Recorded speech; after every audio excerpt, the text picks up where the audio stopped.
It's a movement, baby. Coming at you live from DNHQ in beautiful South Pasadena, California. This is the Blue Heaven Podcast. What is going on, Dodgers Nation? My name is Clint. You can find me as Real FRG on Twitter and Instagram, and that guy is not Brook Me 3. This is Doug McKain. What's going on, Douglas? What up, Mr. FRG, Mr. Clint Pazias? It's a pleasure to be in the building here on the flagship show, the Blue Heaven Podcast. The Dodgers are rolling. We're rolling. It's a big night here in Los Angeles. Freddie Freeman continues at Dodger Stadium. Kenley Jensen is in the building. These teams are on a collision course maybe for another NLCS matchup, but we got a lot to get into on this show. Hell yeah, man. There's a bunch of good stuff going on in Dodgers Nation, as always. On today's show, we're talking about how sweep it is. We'll look a little bit back at the week that was. Is the starting pitching actually good? Well, you guys decide, or we decide. I don't know. A roster crunch is on the horizon, so we'll also dive into that a little bit. And the Braves are in town. That's the big one. We'll talk about the Bravos being here. There's a giveaway and a whole lot more. Before we get into the show, we got to remind you this is a podcast. Please do subscribe to us, follow the movement, join us on the iTunes, Spotify, iHeartRadio, Google Play, everywhere your podcasts are available for free. We live there. So go there and rate, review us, have a good time. It makes Doug happy when you guys talk nice about us. Download our Dodgers Nation app. There's an update coming real soon, so keep an eye out for that. And don't forget, this is a live stream. I'm stealing Brook's line. Drop a comment. Let us know where you guys are representing Dodgers Nation tonight. Let's find some comments, Douglas. What do you got in here? I see Daniel Braun saying, "What up, dudes?" Daniel, good to see you in name on the YouTube side of things. I got my boy Roach. I'm eating Taco Bell. F's in the chat for me. Del Taco clears. King Yellow Man.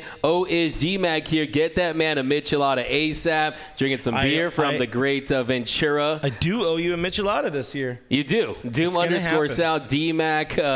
D-Mac sent a question on Twitter. Barry Wood, I want D-Mac's. I want Doug's Dodger Dog. Barry Wood, okay. That's interesting. It's a family show. I want to know my wife, my this mom is watches not a this family one. show. Even it's not slightly. okay. It's not even Brook. slightly. It's not. That's true. That is Your true. Your mom's family. But you do owe me that Michelada, and I definitely need that sooner than later, man. Soon. When are we going to a game? We gotta establish that now. We do. Man. I think we should. Should we do the Wednesday afternoon game? No, we have shit. We at 12 Wednesday. We got business. We got friends coming. I think in a the weekend studio. game. I'll bring Jean, bring Selena. It could be like a little double date at the Ravine. I don't know what's going on behind me. But yeah, everybody, all the ladies could get be high. good times. They get high at the ballpark as they usually do. Go ahead and find us some more comments there, bud. We got Jesse. Our current rotation is underrated. Agree with you completely on that. We're going to talk about this Dodgers starting rotation that's gotten off to a really nice start. We got Iris K. So here for this. What up, Iris? Always rocking with us in the chat. Adam, Better Call Saul, season finale at 6. Okay. We'll get you ready for that, too. Lynn Brown, Yuba Duba, go Dodgers. We got Cool Whip Special says Brook isn't on the podcast and I can't get a hold of my mom. Coincidence? Hey. I don't think so. I think Brook is at the game. We don't just do this. We also, if you guys have seen on the DodgersNation.com, we cover the team. We're supposed to be professionals. Just saying. We ain't always, but Brook is at the game, so if you see him at the game, this is his beat writer era. Yeah, and he's there being a Big J journalist tonight. Brook's holding it down for Dodgers Nation. Barry Wood, will you be doing a post game tonight? D-Mac, I will. Didn't do one yesterday, but it's a big night. I'm gonna go to it's Easter. How was your Easter, anyways? You went and hung out with Grandma. Everything went well. Saw my grandma, saw my mom, and Grandma. Pretty much watching the game with them the entire time. Still was rocking with the Dodgers. Couldn't really turn my head away from this team that's having so much success on the field early on. You can't miss a Heen Dog start. You can't miss a Heen Dog start. You can't miss this explosive offense. I think my Easter was a little ruined when Trey Turner didn't extend that hitting streak. I wanted to see him at least tie Ethier or pass Willie Davis. I mean, come on. He's got a whole game without a hit. Come on, Trey Turner. He hit the shit out of the ball yesterday and just a lot of bad luck. But you know what? He was scorching the ball. I feel a lot better. We don't know if he's going to be around for the duration. We don't know if he's going to be around beyond this year. I like the idea of a Tommy Davis, of an Andre Ethier, those being the guys at the top of the list. Not maybe a 1.5 and done Trey Turner. But that's just me. Maybe they do extend him. I know our girl Ari really wants a Trey Turner extension. If that happens, you never know. But things People enjoyed the Doug face, by the way, on the intro card. That is courtesy of our friend Phil, who runs the Dodger Blue Dog Bullpen account. He's made some great art in the past of us, and you know, Doug is on there, and you look like you sort of look like Vin Scully, just like my mom's a redhead. I think it's a little coked out Vin Scully. I like that one. But it was a good time. That's a good point, though. Yeah, having Tommy Davis have that record, two-time batting champion, keep those. I agree with that. And now you kind of changed my mind a little bit on that. And the most important thing is really Trey Turner just continues to produce for the remainder of the season and get on base and continue to really light it up for the Dodgers. But for sure. Katie's in the stream. She says, first, Jacob Hurd is checking in from Kingsport, Tennessee. Good to have you here in the chat. We appreciate everybody being here. Justin, there was an attempt. I get it. He says, I see Jepson back. I think he's going to say Janssen is back. Kenley's back at Dodger Stadium tonight. If you're listening to this on the podcast, you already know what happened. But Kenley's back in town. I think he just did a media scrum right now. We could call Brook and see what happened. But how are you feeling about Kenley being back in L.A. in a different uni?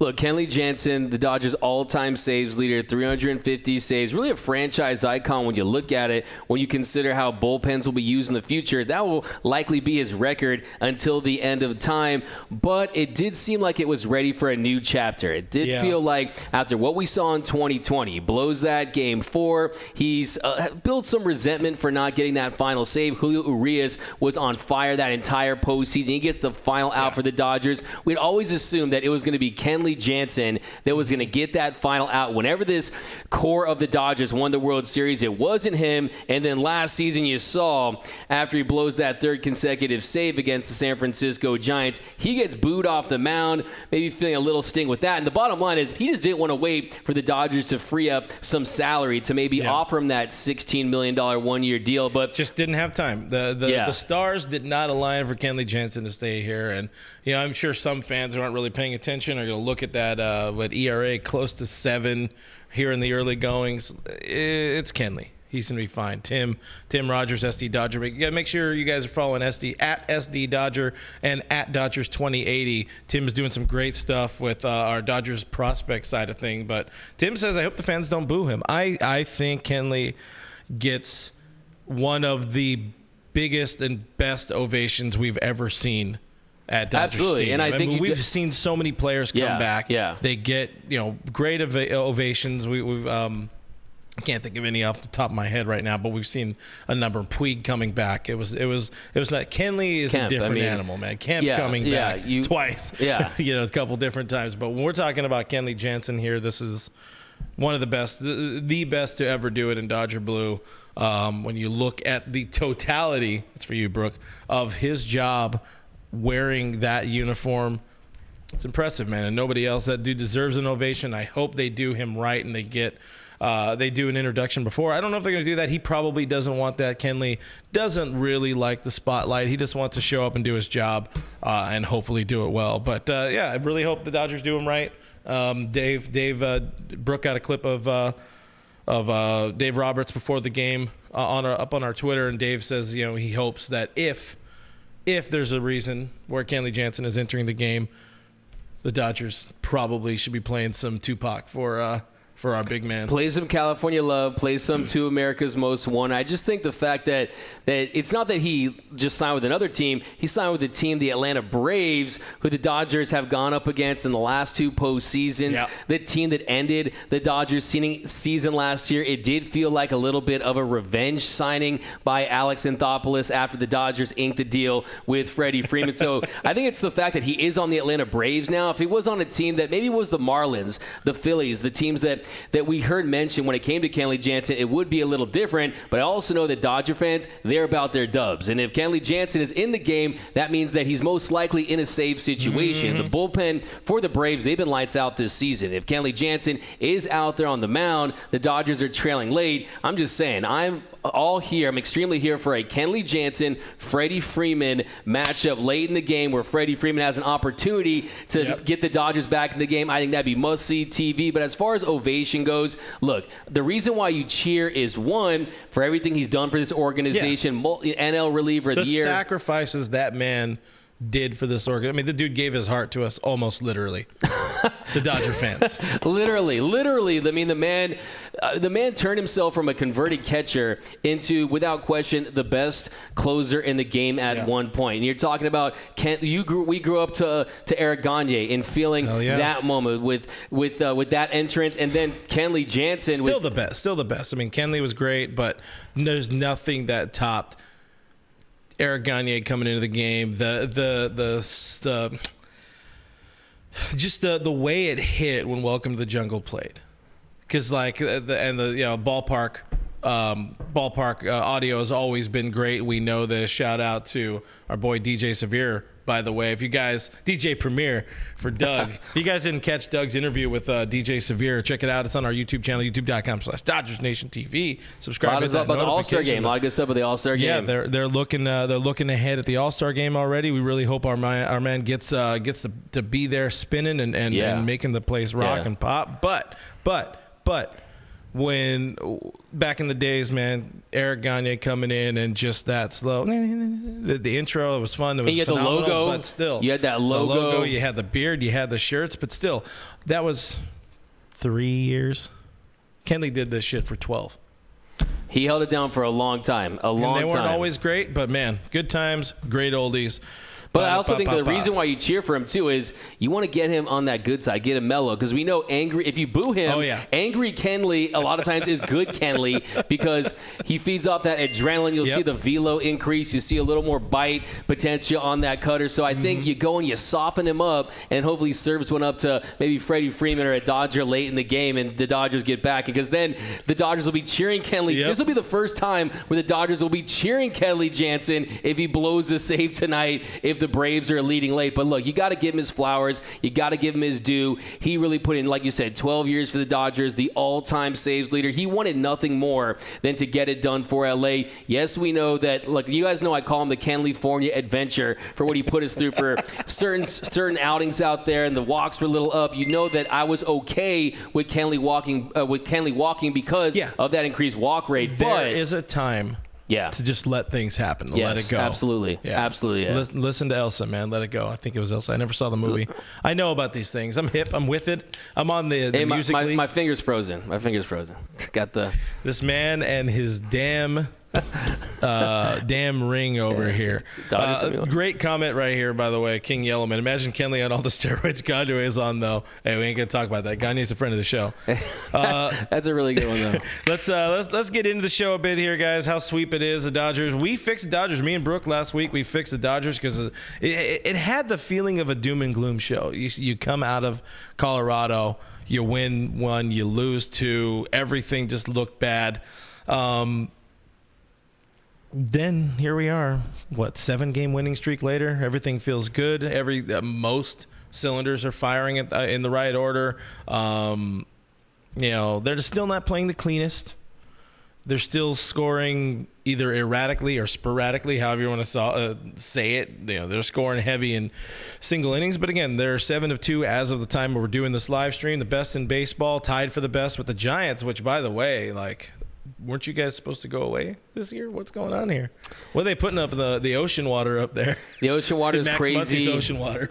Their rotation is crazy. The Giants starters have allowed 2 runs per start in their first 9 games. Nuts. First time since 1901. So definitely the arms up there at the signing of. Cobb's been fantastic. Wood is the velo on Wood, and Logan Webb's looking like a Cy Young. Yeah, that dude's an ace. Anthony winner. DeSclafani locking it down. I mean, they DeSclafani with the sticky stuff. Listen. Put your faith in Farhan the same way we put our faith in Andrew. These dudes know what the hell they're doing.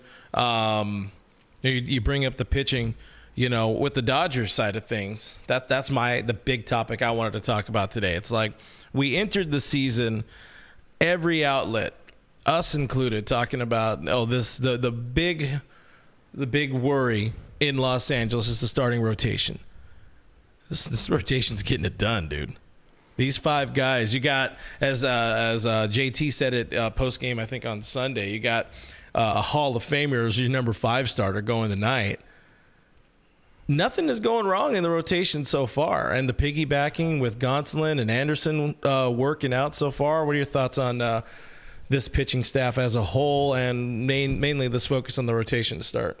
If you look at this rotation, a 1.71 ERA, that's second all of Major League Baseball. They're dominating. Yes, you do have to consider the opponent a little bit there with the AAA Reds, the Minnesota Twins, who they have that top-end talent with Buxton and Correa, but 26 in OPS, second to last in hits. But you have to love what you've seen so far. And Clayton Kershaw, that first outing, the perfect game, where I was calling it the perfect shame to not let him go out there and maybe have a crack at a perfect game. But if Clayton Kershaw, just the fact that he went out there and you're seeing the feel for that slider, it's just really when it's on, it's one of the most fun pitches to watch in all of Major League Baseball. And if he goes out there and he has 2 perfect innings today, he ties Yu Darvish for most consecutive batters retired by a starter to begin a season in the expansion era. So that just tells you the start that he's having, and the fact that he didn't pick up a baseball until January. He had that PRP, and the fact that he's responding so well. I just love the fact, too, we're seeing him smile in the dugout. We're seeing him enjoy this. Maybe like, I'm going to just savor this. I'm going to soak this all really in. Soak everything in season. And I love feels that. Like 100%. It's fun. Really fun to watch.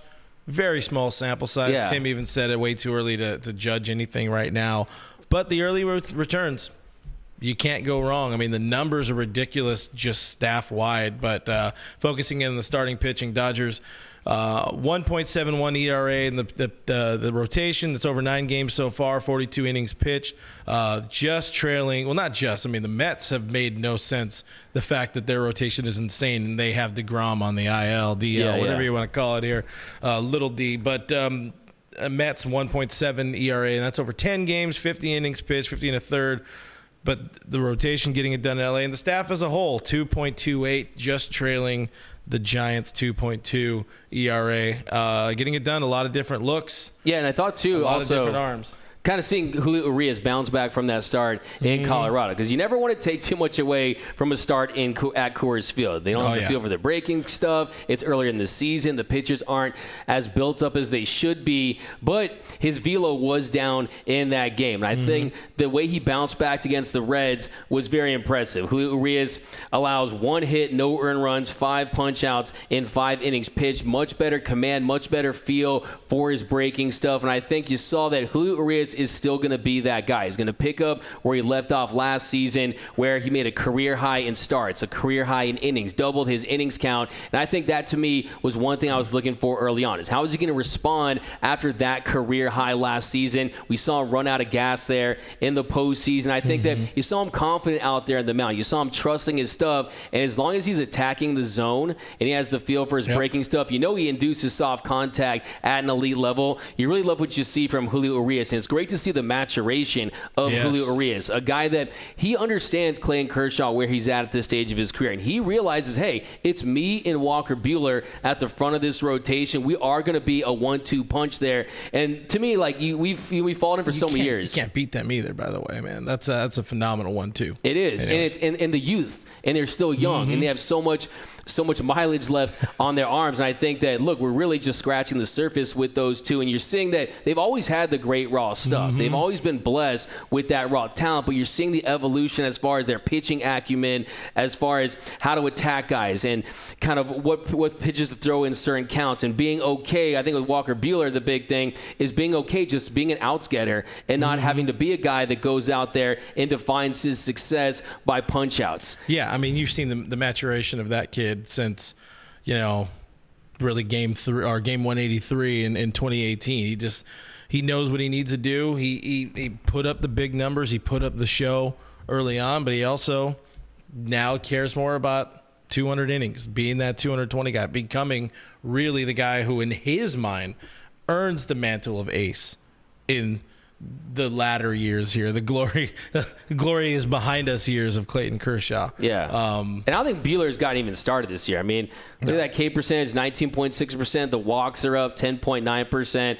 But he's a guy that he's always, every single start, you can see him making adjustments. You can see him tinkering with his pitch mix. And I think that's really the most impressive thing about his game is how dynamic his pitch mix has become when it comes to that fastball, the slider, the cutter, everything, the knuckle curve that he works in there. But of course, I think the more fascinating part, I think tonight, like I said, we kind of have to use tonight a lineup like the first real challenge. Yeah, and Ozzie Albies, a guy that has a lot of success against lefties. How will Clayton Kershaw perform against him? You know, it's going to be electric tonight at Dodger Stadium. I'm jealous because look, our boy Eric Yeloh's in the house, our boy Brook Smith is in the house, and it's going to be electric at the Ravine because one, you have the Freddie Freeman, which I haven't really talked about, Freddie Freeman facing his old team, but Clayton Kershaw at Dodger Stadium, the first time we've seen him since he walked off that mound after that injury, and the first time we've seen him since he pitched 7 perfect innings against the Minnesota Twins. So I think that tonight we'll see how Clayton Kershaw fares against this Atlanta Braves offense that's very potent, very explosive, and I think that the more fascinating debate is the back end of this Dodgers rotation. With guys like Tyler Anderson, Tony Gonsolin, and of course, I told you what I'm going to do. My goal this season is to turn people here at Dodgers Nation into Heaney heads, and I think that he's got a while for me, man. I know I've got a 2 while. starts. He's been impressive, and we know that pitch the Dodgers teach everybody when they know how to throw it. It's absolutely nasty. I mean, you look at Blake Trinan when he came here to L.A. He was not this guy. He had a good year in the past. Not that guy. But that pitch it works. It works for everybody. And it doesn't work for everybody. When it works for everybody. And we're seeing that with the Heen dog. But I'm not a Heaney head yet. It's going to take more than 2 starts against, kind of bad teams. Yeah. No, the Reds aren't going for anything special here in 2022. They're playing for maybe 4th place in the NL Central. Maybe. Wait, but like you said, I mean, how sweep it is, how sweep that sweeper is. That sweeper for Andrew Heaney, and the fact that he's had so much success and has been so effective with it early on, and then he just has the confidence to throw a pitch that he learned during a bullpen session at Colorado and just say, hey, let's do it. And just right away, I mean, you see early on, he threw it 39 times, generated 14 swings and misses yesterday. In 2 starts, it's produced a 51.1% whip percentage. Opponents are hitting 100 off it. But like you said, you have to consider the opponent. Minnesota Twins, they're not, and the Cincinnati Reds, they're not teams that are tearing the cover off the baseball. And also, he is allowing some hard contact. You're seeing hard contact. Hit it where they is. But it's working. Yeah, I mean, I just love the fact that, look, he's a guy who said after the game yesterday that he has the confidence to throw it when it's a 2-0 count, when it's a 3-0 count, when in the past he said, look, at those counts, I just have to go with my best heater and see what I can do. But no, he has some more changing in his arsenal, and I think that's kind of the big thing. Like you said, that's the Dodgers recipe with Connor McGinnis, with Mark Pryor, Connor McGrath. Mark McGrath. Mark Pryor, Connor McGinnis, Mark McGrath, shout out to Sugar Ray. Oh, yeah. But morning. Mark MacGyver, or Connor MacGyver, can just fix anything. And you saw he's throwing that fastball at a 48.7 clip. That's down from 59.4% in 2021. Throwing that slider. By the way, why is it being charted as a curveball across the league? And you know about that? What's the deal with that? Because they just don't know. They just don't know anything. But, I mean, 48.1% last year. Didn't throw it. He was throwing that little looping curveball 22.6% of the time. It's a dude who gave up 29 bombs in, 130 innings last year. This is a very different dude. 2 starts against 2 bad teams. And, look, he's a fly ball pitcher, too. He's going to give up bombs. Which plays at Dodger Stadium, though. It can play up. You get softer contact going with this new fancy pitch. Have some fun. Hey, I like this road shed. Even Aaron Harang had 2 good starts. Just to point that out. And also, I love the Cool Whip special. 60% of the time works every time. Hey, I just think they let the Heaney out of the bottle.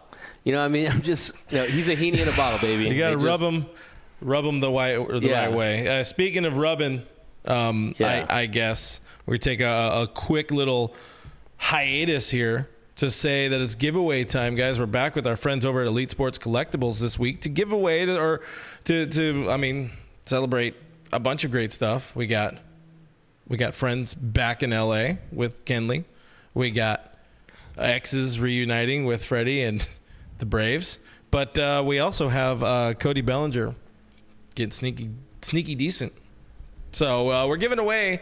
This is a long way around to point out that we're giving away a Cody Bellinger signed Dodgers mini helmet in matte black. It's pretty nice. Check it out on our Instagram. We're giving that away to one lucky winner. To win, you're going to check out the giveaway post on our Instagram. That is at Dodgers Nation. You have to follow us. You have to follow at EliteSC_Unlimited on the Instagram. You tag 3 friends in the post, and you're golden. You can tag 3 friends as many times as you want. There are no limits on entering. The winner is going to be announced next week on the live stream here on Monday. If the winner does not claim their prize within 48 hours, a new winner is going to be selected, or we're going to try to put the helmet on Doug. It's going to be fun. But there will be a link in the bio of this video if you guys are watching this live or watching us on YouTube.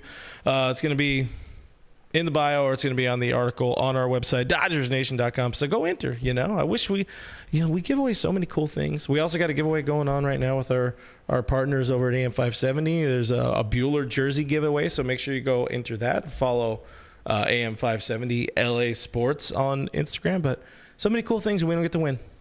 Kind of wish I were wearing some Bueller pants. I mean, you guys always say I wear the skinny jeans or the tightest pants, my guy. Hey, man, my legs are suffocating, bro. Listen. Doug is an experience that I don't know if everybody deserves to experience, or we got to bottle you. I don't like to spend money on new things. I'm wearing my pants from the 2nd grade. What? I like to save money, man. I'm pretty cheap. Cheap ass. For my jeggings. Bitch. But yeah, we love Doug, and we love to give away cool things. Boom, segue. Moving on, the Braves are in town. Let's stick to the script a little bit before getting to some more comments here. NLCS rematch again. So this is the I don't know. I guess the intro to potential part 3 in October. You got restocked Dodgers against restocked Braves a little bit. Freddie, Kenley, Matt Olson's a new guy. Craig Kimbrell's a new guy. Matt Olson's the only guy who hasn't been a part of this rivalry in the past. Pretty fun, pretty cool, pretty interesting. Does this series mean anything to you?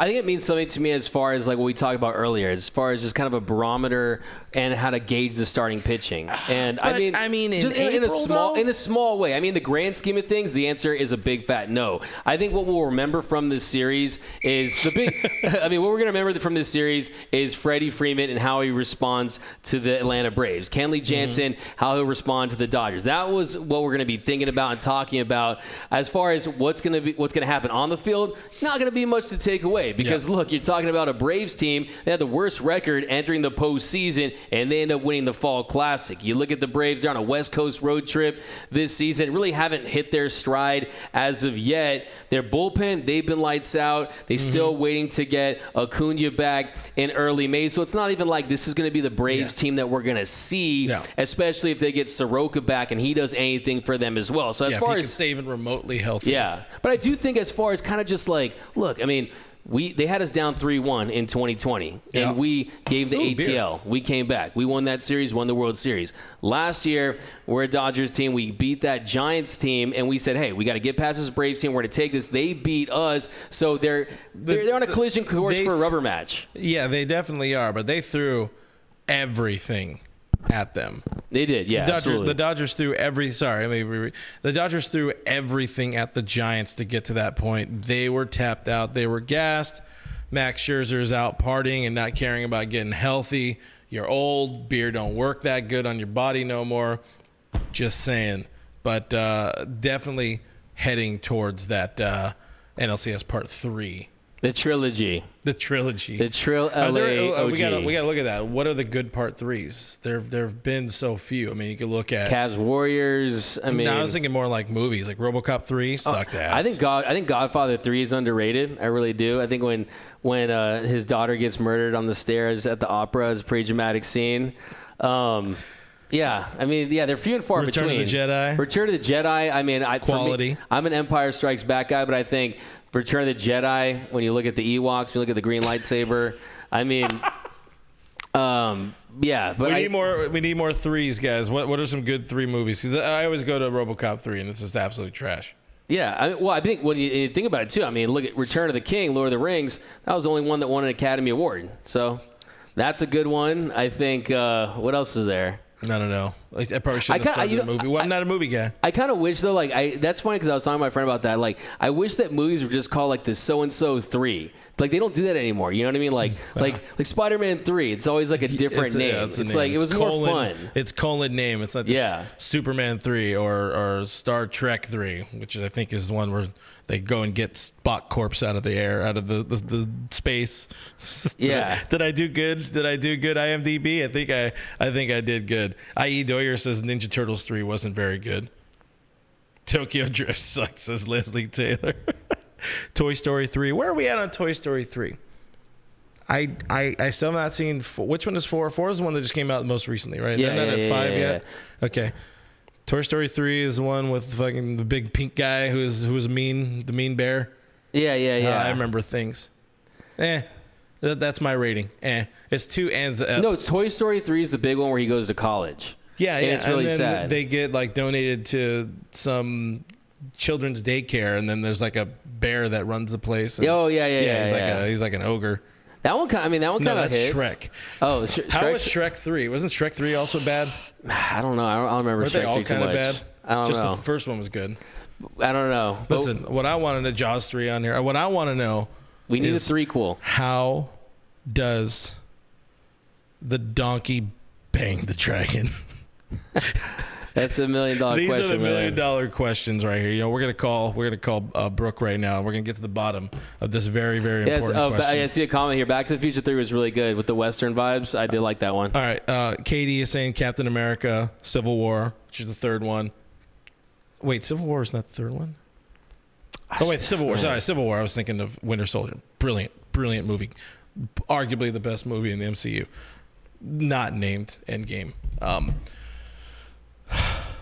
Civil War, that's cheating. That's really just Avengers 2.5. Yeah, basically. That's not a Captain America movie. Boom, roasted. Home Alone 3, didn't see it. Don't remember. Infinity War, again, I mean they gotta have 3 in the name, I feel. To count, yeah. All right, we've devolved. Debbie does Dallas 3. Oh man, this is great. Bad News Bear 3, but from Tony Gonsolin, we appreciate that one. Die Hard with a Vengeance, rest in peace. But I think I'll ask you guys. I mean, do you think we're going to get the 3-quel with the Braves and the Dodgers? Who do you guys have the Dodgers facing the NLCS? Will we see Definitely gonna be that. Braves Dodgers 3? Mets have gotten off to a pretty nice start. I mean, the year that Lindor is having, if the Mets are always going to Met. The Mets are going to LOL happen. Mets. I agree with you, but Tyler McGill is not that Tyler McGill, whatever you want to say. He's not that guy. They don't have. I don't know if they have that much pitching depth to sustain. That's their issue. But I mean, I do like the acquisition of Marte. If DeGrom can come back and be a surefire ace, stay on the mound, you pair him with Scherzer. They have Cookie, Carrasco. If guys can stay healthy towards the back end of that rotation, you just never know when it comes to baseball's going to baseball in the postseason. It'd be great for baseball to see the Mets versus the Dodgers with those big names involved. But I do think that when you look at the depth of this Braves bullpen, the way they're constructed, I think this series too, I'm really interested to see how they fare against Inoue, and also tomorrow you're going to see Fried on the mound too. And Fried, is he a true ace? And then you have Charlie Morton there, who Charlie Morton has had success against the Dodgers. So it's going to be very interesting. It feels like, it always feels to me too like the more the Dodgers see somebody, it goes in any way. The opponent gets the upper hand, or we would get the upper hand, but definitely with Morton, definitely with Fried. Fried has never done exceptional, it feels like, against the Dodgers. But I don't have numbers in front of me, and I don't really care. Solid-ish, but nothing lights out for sure. Sarah Morris is in stream, says, I don't think the Mets are going anywhere or are going nowhere. So, and these are 2 teams battling each other in the East, so that kind of brings it down. Good point. That's it. That's your future talk with me and that guy. Thank you. Roach out here talking crap on Winter Soldier, not even being the best Captain America film. How dare you, sir? All right, back on baseball talk before we get closer to buttoning it up. The Phil Bigford move that happened before the game yesterday. Was it yesterday? Yes. Yeah. Odd. I get it, but also it threw me. It threw me for a bit of a loop because not a loop, but I don't know. It just threw me off because you're bringing back Phil Bigford. You get rid of Clevenger. Obviously, he's the guy who was gonna go. It got me thinking, man. 16 pitchers is just so many pitchers, which is what they have right now with the 28-man expanded rosters. The rosters dropped to 26 in May. The Dodgers are expecting to get back Caleb Ferguson, Tommy Kenley, Victor Gonzalez is a guy that's going to be in there. I don't know where they're fitting all these arms. I mean, it's a good problem to have, but then it's a bad problem to have because you got to cut guys that could, or not Justin cut guys, Brule, but he'll be gone. I think Evan Phillips has had some success early on with. I mean, he's another guy that's benefited from that Dodgers slider that you mentioned earlier when it comes to 5 inches of horizontal break, elite stuff, but. They're going to go with their familiar guys. The guys that, look, they didn't sign Tommy Kenley to when he was to miss a year, not to use him this year. And he actually looked filthy against the Angels at Dodger Stadium. That changeup, he had the feel for it already. He's a dude that's been nasty in his career. He's nasty. He's pitched with the Yankees in a big market with a big team. And you know that they think he's going to be a postseason high leverage guy, a guy they can trust in those situations. When you talk about Phil Bigford, he was one of the reclamation projects that worked out for the Dodgers last season. One of those water to wine guys that this Dodgers team, this Dodgers developmental staff found last year. And when you talk about Phil Bigford, I think the big takeaway is the fact that they can get so much out of him. Last year, he appeared in 48.1% of the game, 48.7% of the games where he was active last season. So he truly was the rubber arm for the Dodgers last season, a 164 ERA plus, and first of all, elite show flow. Okay, and that to me is a factor. Okay, and when you talk about Phil Bigford, he's a guy that I think I trust on the mound, and he's a guy that comes out there, fireman situations, and he's a guy you have to conclude in there. Of course, you're going to get Craig Kimbrell, who comes out, his sweet child of mine, a little different vibe than California Love. Yeah, go ahead. But Craig Kimbrell, of course, Blake Trinan, we know, a top 10 reliever. The Dodgers, high leverage. Brusdar, Gratterall. I think with Brusdar early on, like I said, extremely small sample size. The swing and miss isn't still where you want it to be. The walks are a little up. It's not his thing. It's never going to be his thing. It's not his thing for sure. There's no question about it. And the reality is he throws so many strikes. He doesn't have that extension.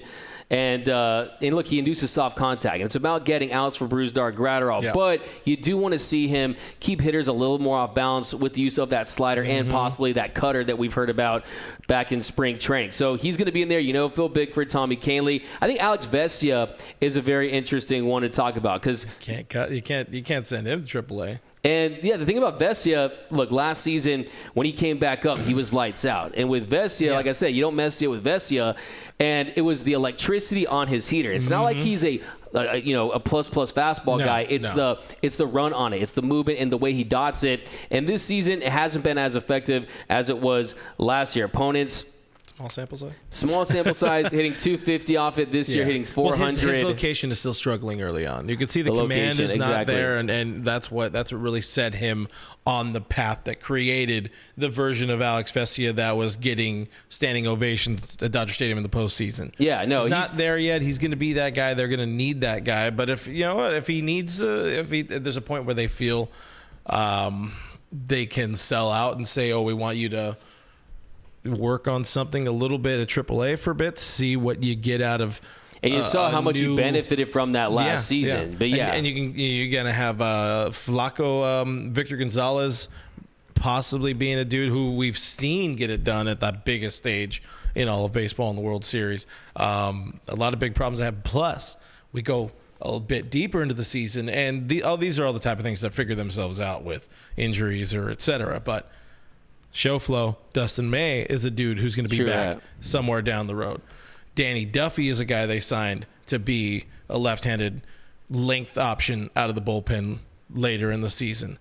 A lot of problems. And also, what happens to Trevor Bauer? Because if Trevor Bauer, based on what happens with him, and also if the Dodgers do kind of sniff around and maybe go to market for another starting pitcher if they think they need one. Which at this point they absolutely do. They do, yeah. I feel Bauer or no, they need. No, yeah. I mean, the long run, absolutely. You have to consider it for sure. Unless you piecemeal, you keep having success with this opener-ish, piggyback-ish role with the 4 and 5 spots being some amalgamation of Tony and Tyler Anderson and, well, I guess probably not Kershaw, but you're getting these dudes to be that guy.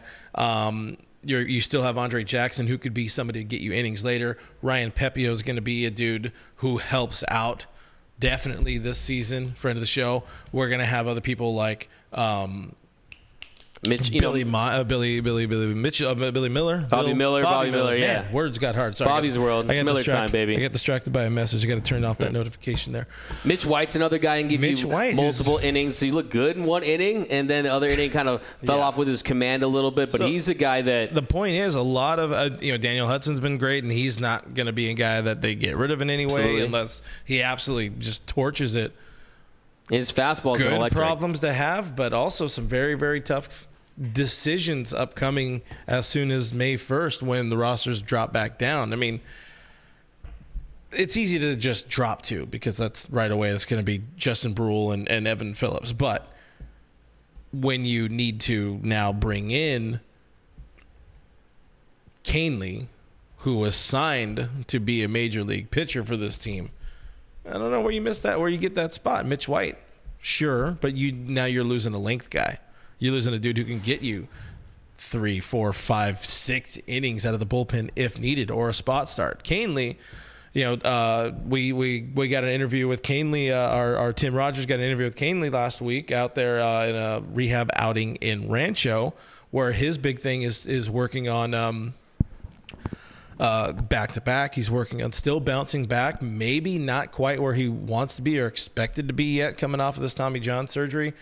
But even if he comes back and he's a dude who's a 1 inning every other day kind of guy, that ends up hurting your bullpen a lot more than having maybe a 4 ERA Mitch White who gets you a bunch of innings or something like that. But again, we don't make these decisions. Also got to talk about David Price. David Price, he's giving up 1 hit. That 1 hit was a bomb. A very odd man out. Yeah. Still. But I think you may bring up a really good point as far as guys that can give you multiple innings of relief. So far, the bullpen, they pitched in 37 of the Dodgers' 79 innings. That's 46.8% of the time, a 2.92 ERA. And you can tell the game plan early on with a short spring training is to lean on this Dodgers bullpen early on. And they've stockpiled it with depth, and you're seeing across the board from top to bottom guys that they can do different things, guys that lefties, righties, guys that can give you multiple innings of relief, guys that can miss bats. And I think the variety out of that Dodgers bullpen is what makes it so dangerous and such a quality bullpen early on this season. But yeah, it's going to be tough to see what decisions they're going to make. And I think they're going to go with guys they're familiar with, guys that they know they can trust in these high leverage situations. And they're also going to know that injuries are going to occur throughout the year. And you're going to have guys coming up and down all season long. And you're not going to run into the same problem last year where they had 39 guys pitch for them last season. So I think that if they can avoid that problem, have a little more consistency out of that bullpen, still remain effective, I think that's going to be big. But like I said, it's a good problem to have. I think the addition of Craig Kimbrell to kind of lengthen that bullpen and put guys in familiar roles, I think it's going to pay dividends. And I love the fact that they still have Blake Trinan in that spot where he is the fireman. He is BTFD, Blake Trinan Fire Department, going out there and putting out the fires. And you have Craig Kimbrell, who you saw to Moustakas. He fell down 3-0 the game I was at. Sometimes the command early in appearances can be an issue with Kimbrell, but if you look at his peripherals as far as velocity, he still has it. So that tells me that he can be that .49 ERA guy that he was with the Cubs. So I do like that addition.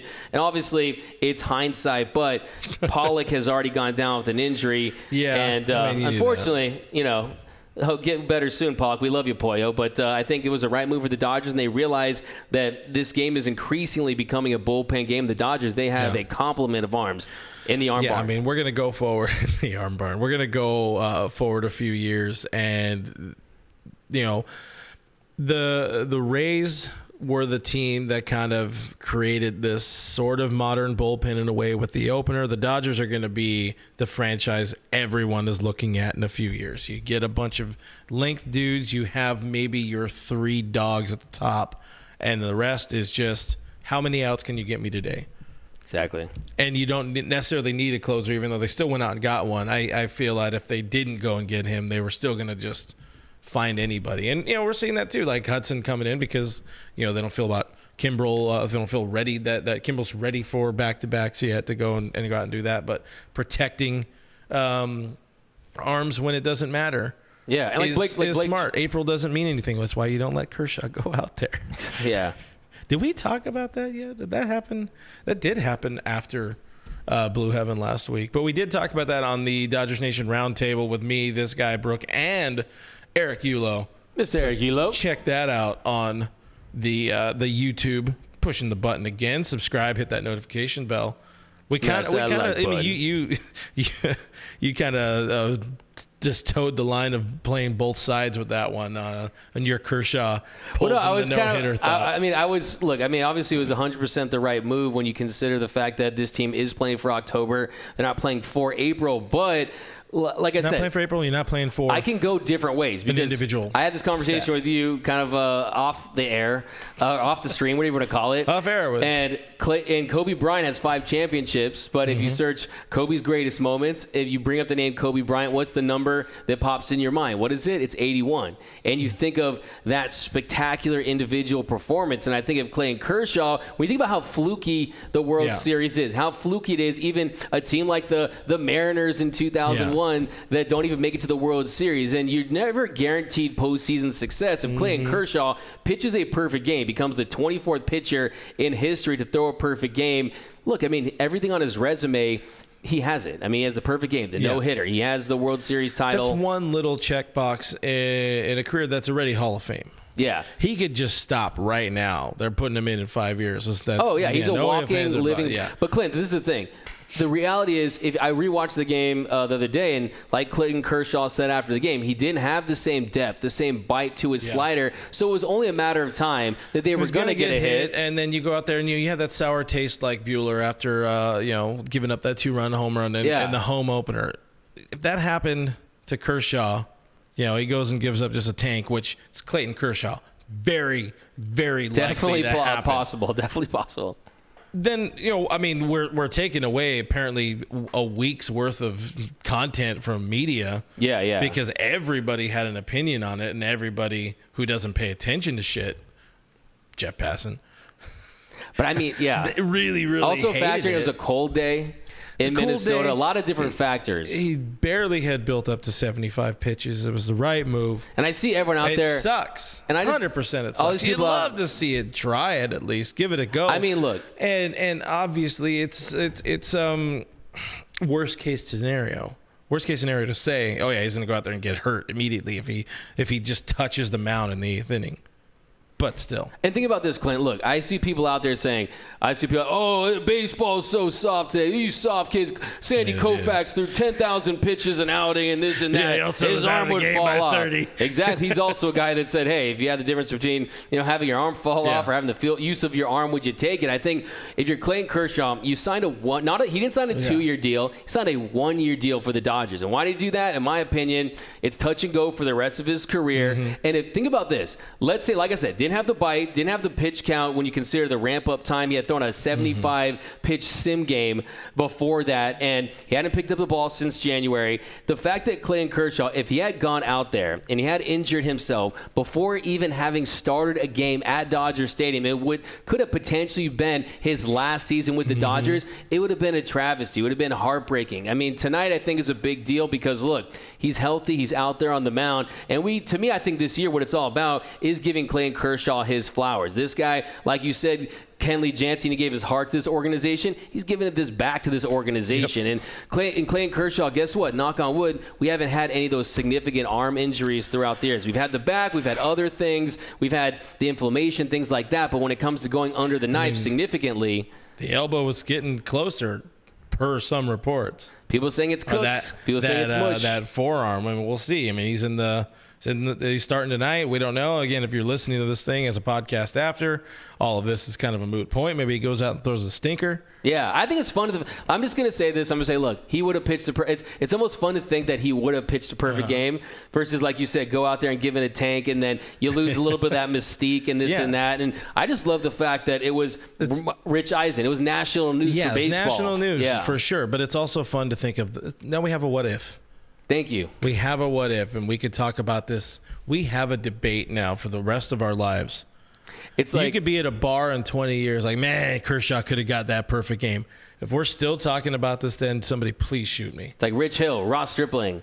It's like should Pete Rose be in the Hall of Fame? It's like an endless debate that we can always talk about. The type of love we all love Tommy Lasorda straight up would have sent Kershaw out there. My goodness, absolutely. Ask Oral Hershiser about his shoulder. Ask Fernando Valenzuela about his shoulder. Ask every one of. Talk to Darren Dreifert about his life. Yeah. You know, I mean, different animal. But I mean, But he had the bubonic plague at one point. You know that? Like, I'm not even joking. He literally had the I know, plague. man. I was a big Best vintage show cap. I loved his vintage show cap. Oh man, I did see somebody. King Yellowman says yes, but Koufax never pitched on Yom Kippur. Fair. No, but look, I mean, Clayton Kershaw help, and also this rotation needs Clayton Kershaw. Okay, that's the biggest fact here. If he can sustain the success for an entire season, how about this? Clayton Kershaw, let's say he goes out tonight, pitches 6 strong, 7 strong. You see the punch outs, maybe double digits. He's the early front runner 2 games in to win the Cy Young. Imagine he wins his 4th Cy Young this season versus a perfect game. Obviously, long shot, but God, I love baseball. I mean, look. We have 162 games of this shit plus another month in the postseason. Kershaw is the one guy where I can't get like I said, I've been in the clubhouse and this and that. He's the one guy where it's like. I still, not a little fanboyness. I told Brook, because Brook didn't even think about that going to the game tonight. It's like, you get Kershaw post game. It's like, are you going to melt? Because that's his one guy. Yeah. And everyone else, even Mookie, dude. I'm like, what's up, Jordan? Whatever. Yeah, COD. Mookie, whatever. Like, I don't Kershaw, I mean, not even for me. I've been in the elevator with Kershaw. We're good. Yeah. The ping pong. I've taken stupid He's pictures. He's big time. Of him. He's Clint. Yeah, popping collars over here. But flex.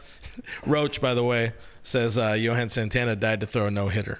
He did. That's a great comp, though, Roach. Look at the Edwin Jackson 148 pitch no-hitter where he walked like 8 dudes with the Diamondbacks, a decade ago. There are some dumb moves. I think at the end of the day, the last thing you can say about the Kershaw thing to kind of tie a bow on it is if Kershaw he has the clout, the stature at this stage of his career to go to Doc and say, hey, can we take it one batter at a time? Yeah. Can we see if we can get some ground ball outs? If he straight up was going in there. No question. Yeah. He wanted it. He was going to. This isn't young Kersh versus Donnie Baseball anymore. Yeah. This is Joe T. Exactly. This is Kershaw. I'm going to tell you, hey, if I want to go in, I'm good. Give me one more batter. Let's see what happens. I mean, we even saw that. I think we saw that at some point last year. But like you said, enough about that guy or not about the no-hitter or perfect game, whatever it was going to be. To what if now? And that's all you need to deal with. But back to the topic at hand. A lot of interesting questions coming up with that pitching staff and some roster moves. Plus, when are they going to bring up my boy Jake Lamb? This is bullshit. You want to see Ray Glam in the show? The guy's going to be a legend, I'm telling you. Greatest AAA Dodger of all time, for sure. But I guess that about wraps it up. We got about... Talk about Freddie? Half-hour first pitch. You want to talk about Freddie? What do you got? I mean, what is everyone's thoughts about it? I mean, to me, I think it's going to be... Wait, general, like Freddie... Facing the Braves. Do you think... I think it's going to be fun when they go back to Atlanta. He's getting his ring in Atlanta. There's going to be emotion. We've already seen emotion out of this dude. This dude kind of wears it. It's fun seeing these Freddie chants. I don't know how much longer they're going to be warm and endearing and all that. But and if you look at Matt Olson, he's killing it. Tied for the league in hits. That was the guy Brook wanted. 1,200 OPS. I mean, he's a fantastic player. But I think with Freddie Freeman, I think, like I said the other night, hearing those in his walk-up song with the horns, I mean, it's fire. The Freddie chants, like I said, we went to games during Mannywood, the Mannywood era. It's on that level of electricity. It is something special. And to me, I think it almost feels like Freddie Freeman. He's a guy, if you're going to do a baseball movie, he literally looks like central casting for a baseball superstar. He really does. He really does. It is Freeman goes to Freddie Wood. And I think that he's outgrown Atlanta. Fred Wood? Freddie Wood. He's ready for the prime time, for the bright lights of Los Angeles, and I just think that I just want to shout out to Dodger fans at the games. The way you've embraced Freddie Freeman, the emotion, the connection there is so real. Versus like a Trey Turner, which I've been kind of observing. Trey Turner goes up there, he's very robotic. He's the way he kind of goes about his thing. It's like and that's just different players have different styles, and that's okay. But you can tell Freddie Freeman and this Dodgers fan base that they have really hit it off since day one. And I think the electricity at the Ravine with Freddie Freeman is something I haven't experienced since really Manny Wood or probably Puig, something on those lines. And look, I mean, well, Manny Wood, because you get those dudes that are established, that are superstars, that are potential Hall of Famers, and when you get them in your organization, it's not like, I mean, Corey Seager's out here playing well to start his season. He's not going to get Corey chance. I mean, he gets MVP chance or whatever. But there's something different about getting that type of dude in. He's a multi-time All-Star, former MVP. Trey, one-time All-Star, kind of never got the respect from the league, from the writers, and from some fans. It's mostly because he's kind of that quiet dude.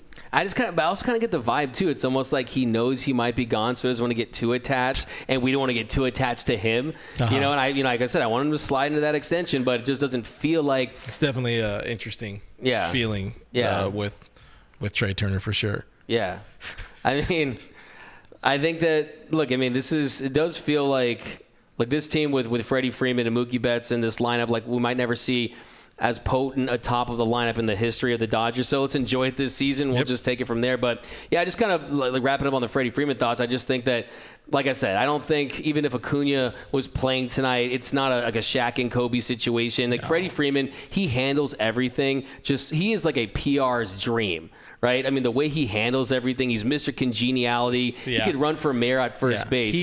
He's running something when he's done playing baseball. Oh, yeah. No question about it. Yeah. No question about it. So it's going to be fun, though. I mean, like I said, I just hope we get the moment. Like I said, bunch of people in the stream saying he goes dong tonight. Is Freddie Freeman hits his first home run tonight? He needs to, right? I mean, I think tonight he's where he starts to slug. 4 hits yesterday, but I think... And they were the most Freddie Freeman hits, man. I know I might have talked to you about it, but I remember... postseason last year, NLCS, first couple games against the Dodgers, he was not doing well. And then I said, he's just going to do what he does and not worry about slug and just keep poking him over left field. That's what he does. When he's trying to get right, he just goes opposite, puts it on the grass, finds a way to get on base. That's what he does.